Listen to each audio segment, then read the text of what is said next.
Welcome to Not Milk Never Milk. Subscribe if you're lactose intolerant. In this video, I will show how to make simple roux.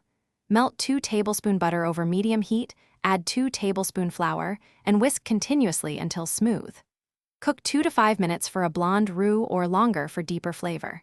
Season lightly with salt and use immediately to thicken sauces, gravies, or soups for silky texture and balanced taste. Practice makes perfect, so taste and watch color to learn quickly.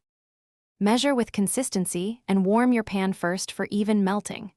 Add flour to melted fat and whisk constantly to form a smooth paste, scraping the pan edges.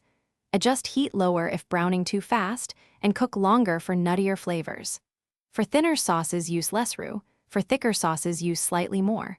Cool slightly before adding to very hot liquids to reduce shock and lumps. If you're enjoying this, please subscribe and like to support more helpful tips. Quick recommendation. On another note, the Echo Dot smart speaker is great for kitchen timers, hands-free recipe checks, and setting the mood while you cook. It's small, affordable, and super handy when your hands are messy. Check the description for the link and other deals, and now let's get back to the video. Avoid adding cold liquid all at once because that causes lumps. Temper gradually while whisking. Do not rush browning with high heat, as burnt roux tastes bitter and ruins sauces. Measure fats and flour rather than guessing, and keep an eye on color to match your recipe needs. If lumps form, strain or whisk vigorously off heat and slowly reheat to smooth the sauce before serving.